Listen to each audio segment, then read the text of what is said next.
This is Dimitri Lascaris for The Real News. Several days ago, on March 29th, El Salvador's legislature voted to prohibit mining for gold and other metals, citing environmental concerns. The historic vote, in which 69 of the country's 84 legislators cast ballots to prohibit the mining of metals, both above and below ground, makes El Salvador, Central America's smallest and most densely populated country, the first country in the world to bring about such a ban. The law comes after years of violence and social tensions around mining in the country, and strong opposition to mining from local communities, civil society organizations, the Catholic Church, and more than 77% of the country's population, according to a recent poll. To discuss how this ban came about and its significance, we are joined by Andres McKinley. Andres is a specialist in water and mining at the Jose Simeon Cañas Central American University. He also worked for 7 years with Oxfam America as their regional coordinator for Central America on the Program for Mining Industries. And he's the author of a 2015 report entitled The Threat of Metal Mining in a Thirsty World. Thank you very much for joining us, Andres. Thank you, Dimitri. It's nice to be here. So this is obviously a huge win for the environmental movement in El Salvador. Talk to us, please, briefly about how long the battle has been going on and how this victory came about. Well, the struggle around mining has been going on in El Salvador for approximately 12 years. When we began this struggle, we were confronted with a situation in which nobody really knew anything about mining. No one knew much about the threat of metallic mining to a country like El Salvador, which has such a devastated environment already. And which would have its future put into danger if we opened the door to metallic mining. So when we started talking with communities and with policy decision makers in the country, we saw this enormous vacuum in terms of information and awareness, sensitivity to the threat that the mining industry represented. At that time, mining companies were aggressively trying to come into El Salvador. The price of gold was beginning to rise. In the year 2000, the price of an ounce of gold was about $250. By 2005, it had risen to about $700 or $800, and as you probably know, eventually rose to almost $1,900. So mining companies who in the past had had no interest in El Salvador because of the low concentrations of gold and silver that exist in this country, all of a sudden became adamant about pursuing exploitation rights for those metals in El Salvador. So you know, our program, when I was with Oxfam America, began with the logic of empowerment, trying to work with communities who were most threatened by the possible incursion of mining companies into the country. We focused on education, we focused on informing, raising awareness, we focused on organization, building alliances, and other components in an empowerment strategy to begin to build actors of social change that could confront this attempt on the part of international corporations to come into El Salvador and mine its minerals. Now, 90%, I understand, or more of El Salvador's surface water is polluted, according to the country's Ministry of Environment and Natural Resources. And how, if at all, did the mining industry contribute to that extraordinary level of contamination? Well, El Salvador has had mining in the past. We talk about mid-level industrial mining. Most of it was subterranean mining. And there are areas of this country that are still suffering from acid mine drainage generated by these mines. The mines are no longer operating, but they have not been adequately closed either. And we have cases like San Sebastián in the department of La Unión, where mining has been curtailed for the past 40 or 50 years, but the existing mines or the existing pits or tunnels in that area continue to generate acid mine drainage and have essentially destroyed the primary water source for hundreds of communities in that area. Um, the situation of water in El Salvador is grave. As you just mentioned, according to the Ministry of Environment, 90% of our surface waters are already contaminated. Only 11% of surface waters in El Salvador is considered to be potentially treatable to turn those waters into something that's adequate for human consumption. Um, Also, in terms of quantity of water, El Salvador has been described by several international bodies like CEPAL, like the Latin American Tribunal of Water, like the Global Water Partnership. We've been described as being a country in the process towards water stress, in which if we continue along the same path that we've been going for the past several decades in terms of the management of water, we are rapidly approaching a situation in which we're not going to have enough freshwater resources to sustain human life. The Human Rights Ombudsman's Office last year put out a report that concluded that, as I just mentioned, if we continue this current path regarding water management in El Salvador, this country has approximately 80 years of sustainable life for human beings. That's a dramatic figure. It might sound apocalyptic to many people, but it's a warning, that we have to make changes. And one of the first changes for us was to begin to go to the source of the problem, recognize the traditional causes of pollution in El Salvador, or water usage that has left us in this vulnerable situation, and take policy measures to correct it. And the first policy measure which we took was to prohibit metallic mining, an industry which utilizes enormous quantities of water.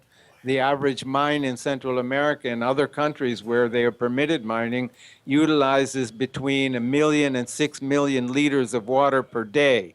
So obviously, a country that's approaching a situation of water stress is not an appropriate place for metallic mining.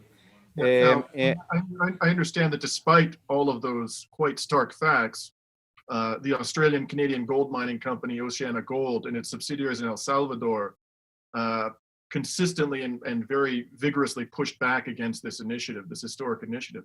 Could you describe for us how they did that?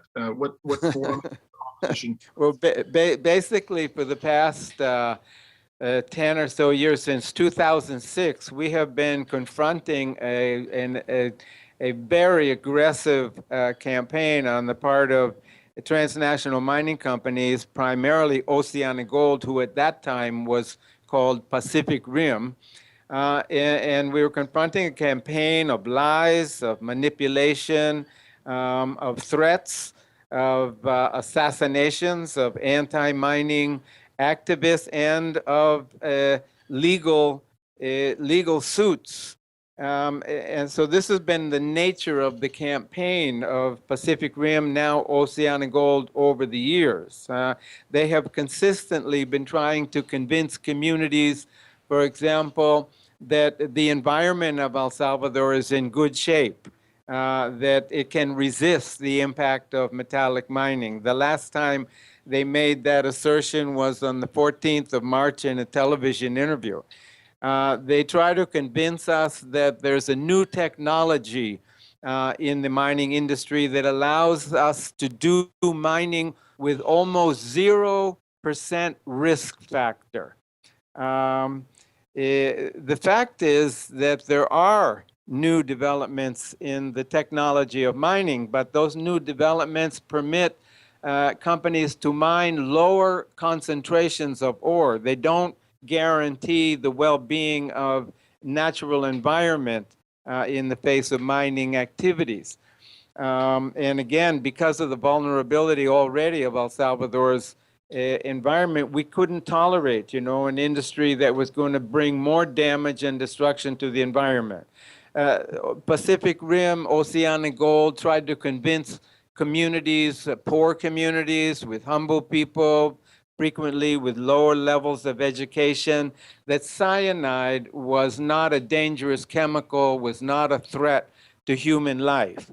We know that cyanide is an extremely dangerous chemical that is utilized in enormously large quantities for mining, and that a quantity of cyanide the size of a grain of rice can kill a human being. Pacific Rim Oceanic Gold has tried to tell us that they're a responsible mining company, but it's important to understand that when this company pursued its first license to exploit minerals, they never complied with the three key requirements of the existing mining law. They didn't present an adequate environmental impact study. They didn't present an adequate study of technical feasibility, and they couldn't show proof of ownership or permission from the owners of the lands that they wanted to mine. Three key requirements of the existing mining law in El Salvador that they never complied with. Instead of complying with the law, they opened this costly campaign called green mining, trying to win hearts and minds among the Salvadoran population. And then they threatened to sue us, and they did. They said they brought a legal suit against El Salvador in the ICSID tribunal of the World Bank for $250 million without ever having complied with the underlying requisites of our mining law. So, this is not a responsible mining company. It's a company that's been abusive. It's a company that generated an environment in Cabañas, the department where they wanted to mine, that resulted in the death of 5 activists, including an 8-month-old child who was about to be born from her mother, who was ambushed and killed by pro-mining forces in that department. And just, the fact that despite all of these efforts, this historic law has passed in El Salvador and this precedent has been set, do you think that that is going to provide an impetus for similar bans of similar scope to be passed by other countries in the region? And if so, where do you think the best hope for such a legal development to occur is at this time? Yeah, well, we know that there are many, many countries, especially countries in the process of development. There are many, many countries around the world who are battling with the abusive, aggressive campaigns of transnational mining companies, and many, many, many peasant communities who are battling for the right to free, prior, informed consent, the right to not know, have information about the potential impact of the projects near their communities, and the right to say no. And this is what El Salvador has demonstrated to the world, that communities affected by mining or threatened by mining have that right to consider the costs and benefits of this industry for their country, for their community, and exercise their sovereign right to say no.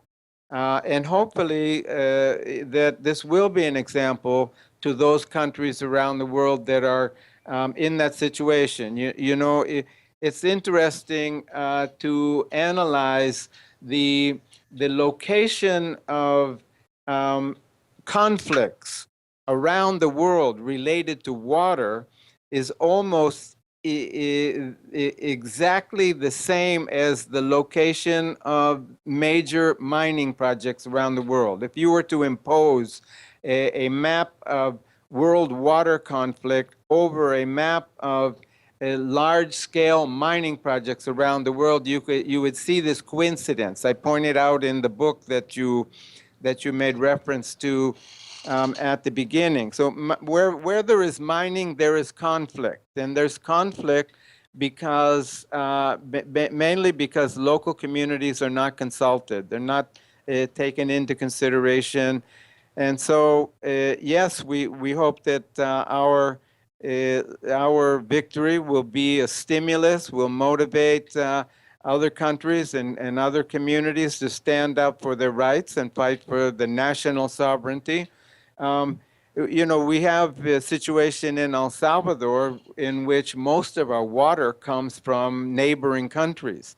And those neighboring countries are big on mining. In the case of Honduras, along the border with El Salvador, in Honduras, there are 40 mining projects ready to go that would contaminate rivers flowing into El Salvador. In the case of Guatemala, there are 8 projects ready to go that would contaminate major rivers flowing into El Salvador. In fact, there's one mine in Guatemala, Cerro Blanco, which is operating currently, is contaminating a nearby river, the Rio Ostua, which flows into Lake Guija, which is a lake shared by Guatemala and El Salvador, and it's contaminating that lake with arsenic, and that lake flows into the Lempa River. And so the Lempa River in El Salvador is being contaminated by a mining project in Guatemala. And you can't say enough about the importance, the strategic importance of the Lempa River for El Salvador. It's like the Nile River of old times. This country has no life. It has no future without the Lempa River, and now we're at risk from mining projects from neighboring countries. So it's a we're not arguing. We want to be clear. We're not trying to argue that metallic mining should be banned around the world. We recognize that we need minerals and metals for economic development. What we're arguing is what responsible mining is for us is you don't try to mine in vulnerable environmentally vulnerable conditions like El Salvador. So mine in Nevada if you want, mine on the moon if you want. Don't try to mine in El Salvador. This country is not an adequate environment for metallic mining. Well, this is obviously a story that is going to continue for all the reasons you've articulated. And this has been Dimitri Lascaris discussing with Andres McKinley a historic law in El Salvador that is banning metal mining. And we appreciate the opportunity to talk to you, Andres, and we look forward to hearing more about this story in the future. Thank you very much. Okay, thank you, Dimitri. Have a good day. And this is Dimitri Lascaris for The Real News.